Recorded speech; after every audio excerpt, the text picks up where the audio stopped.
Hello learners, welcome to Unfold You, your favorite digital learning platform. I am Meenu Agarwal, your biology subject mentor, और आज इस video में हम बात करेंगे हमारे अगले टॉपिक की, that is meiosis 2. Before we go for meiosis 2, we have to discuss some stages left behind in meiosis 1. ठीक है, जैसे हमने बात की थी प्रोफेज 1 की, उसके बाद कौन सी स्टेज आती है metaphase 1, then we have anaphase 1, then we have telophase 1. तो उनके बारे में डिस्कस करेंगे, उनमें क्या होता है. ठीक है, राइट. हमने देखा था प्रोफेज 1 में क्या होता है, exchange of segments takes place. Clear. But ये जैसे ये है, इसमें exchange of segments takes place during prophase 1. अब आप देख रहे हो स्पिंडल फॉर्मेशन स्टार्ट हो गई, सेंट्रियोल्स मूव कर गए, तो यहाँ पे ये बाइपोलर स्पिंडल तैयार हो चुकी है. Bipolar means having two poles. It is ready now. Chromosomes जो हैं with exchange segments, they slowly move towards the center. They slowly move in the center and they come to lie on the equator. ठीक है, जब ये equator के ऊपर present है during the metaphase stage, you can see ये जो दो सेंट्रोमियर्स यहाँ पे अटैच्ड है, दो सेंट्रोमियर्स की हेल्प से अटैच्ड हैं. तो ये जो मेटाफेजिक प्लेट बनी है, it is double metaphasic plate which is formed during metaphase 1. ठीक है, और इनकी जो आर्म्स हैं, they are lying horizontally along the on the spindle fibers and centromeres, they are pointing towards the poles. ठीक है, तो this is metaphase 1, right? फिर आ जाओ, इनकी स्प्लिटिंग हो जाती है, क्रोमोसोम्स दे गेट स्प्लिटेड, और ये जो स्प्लिटेड फ्रेगमेंट्स है, स्प्लिटेड क्रोमोसोम्स हैं, they start moving towards the opposite sides. तो यूनिवेलेंट्स या डायड्स जो नजर आते हैं, ये क्या करते हैं, दोनों अपोजिट पोल्स की तरफ मूव करना शुरू कर देते हैं ड्यूरिंग एनाफेज 1. ठीक है, उसके बाद टेलोफेज स्टेज आती है. टेलोफेज में they have moved to the opposite poles, दो डॉटर क्रोमोसोम्स बनाएंगे, न्यूक्लियर मेम्ब्रेन रीअपीयर हो जाएगा, न्यूक्लियोलस भी रीअपीयर हो जाएगा. अल्टीमेटली वो डीकंडेंस हो जाएंगे, क्रोमोसोम्स अनकॉइल हो जाएंगे और दो डॉटर सेल्स बनाएंगे जिसमें क्रोमैटिन मटेरियल अनटेंगल्ड फॉर्म में प्रेजेंट रहेगा. ठीक है, अब आ जाएगा उसके बाद मियोसिस 2. बिफोर मियोसिस 2 एक स्टेज आती है which is called interkinesis. Interkinesis क्या है, मियोसिस 1 एंड मियोसिस 2 के बीच में स्टेज आती है. ये वो स्टेज है जब मेटाबॉलिकली एक्टिव होता है सेल, राइट. शॉर्ट ड्यूरेशन की स्टेज है, मेटाबॉलिकली एक्टिव स्टेज है. इसमें सिंथेसिस होती है प्रोटीन्स की, आरएनए की, but DNA duplication does not take place.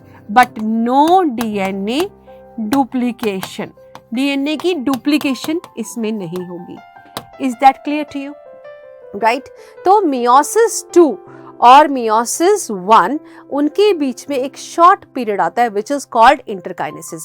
अब मैं एक बात यहाँ पे एक और क्लियर कर दूं आपको, जब मियोसिस 1 कंप्लीट होती है, टेलोफेज 1 के बाद साइटोकाइनेसिस होती है, जिसके द्वारा दो डॉटर सेल्स बनते हैं along with the division of cytoplasm. Clear. Now meiosis 2, let us see. meiosis 2 को हम कहते हैं, it is similar to mitosis. It is also called equational division. ठीक है, but it is not mitosis. It is not mitosis. ठीक है, it is similar to mitosis but not mitosis. ठीक है, why? Because इसके पीछे reasons हैं. Because it takes place in haploid chromosomes. Clear? एक तो haploid chromosomes में होती है.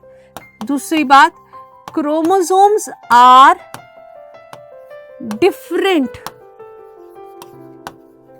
Chromosomes are different in chromatids, और chromatids of chromosomes are different, ऐसे कह सकते हैं. ठीक है, chromatids of the chromosomes they are different. Clear. And thirdly, no DNA replication occurs before meiosis 2. बाकी सब सेम है. ठीक है, जैसे माइटोसिस में स्टेप्स होते हैं, वैसे इसमें भी बाकी के सारे स्टेप्स होंगे. ठीक है, it is initiated immediately after cytokinesis, before the chromosomes get elongated. Prophase 2 में न्यूक्लियर मेम्ब्रेन डिसअपीयर होगा, chromosomes they will become compact, they will start appearing. Metaphase 2 में chromosomes जो हैं they will attach themselves on the equator, right, and they attach with the help of kinetochores of sister chromatids. Anaphase 2 starts with the splitting of centromeres. Each chromosome moves towards the opposite poles. जैसे हमने mitosis में पढ़ा था, same सारे points वही हैं almost. Meiosis ends with telophase 2. Ultimately, two groups of chromosomes get enclosed by nuclear membrane. ठीक है, जैसे हमने कहा ये जैसे एक सेल है, इसमें क्या हुई मियोसिस 1, इससे क्या बने 2 डॉटर्स बने. ये एंटर करेंगे मियोसिस 2 में, इससे क्या बनेंगे 2 डॉटर्स, इससे क्या बनेंगे 2 डॉटर्स. तो ये कब हो रहा है मियोसिस 2 में. तो अल्टीमेटली मियोसिस के एंड में हमारे पास 4 हैप्लॉइड सेल्स आए. फर्स्ट मियोसिस से जो है रिडक्शनल हुई, ठीक है, और ये जो है इट इज इक्वेशनल डिवीजन. इसके जो हैप्लॉइड क्रोमोसोम्स हैं they are distributed similarly the same amount in the daughter cells also. ठीक है, so ultimately this is followed by cytokinesis to form tetrad of cells. It forms 4 haploid daughter cells at the end of meiosis 2. Now एक briefly हम देखें पूरा meiosis. ठीक है, prophase 1, right, metaphase 1, anaphase 1 में side पे चले गए, then 2 daughter cells formed after telophase 1. ठीक है, now here again prophase 2 में ये एंटर करेंगे दोनों daughter cells 1 and 2, right. Ultimately you will get 4 daughters at the end of telophase 2. Is that clear to you? Right. Now what is the significance of meiosis? एक तो ये gamete cells में होती है, तो it maintains the haploid number of the gamete cells. ठीक है, और दूसरा सेक्सुअली रिप्रोड्यूसिंग ऑर्गेनिजम्स के लिए यूजफुल है because it helps them to reduce the number of chromosomes in their gamete cells. ठीक है, गैमेट सेल्स बनते हैं इससे, that is essential for sexual reproduction. Crossing over होती है which results in recombinations, right, of the traits, right, new traits बनने में help करता है, जिससे वेरिएशंस आती है क्रॉसिंग ओवर से, और जो वेरिएशंस हैं they are helpful in the evolution also. ठीक है, it helps in the maintenance of the chromosome number of sexually reproducing organisms. It provides basic relationships among the organisms. it helps in producing variations which ultimately result in evolution also. I hope it is clear to you.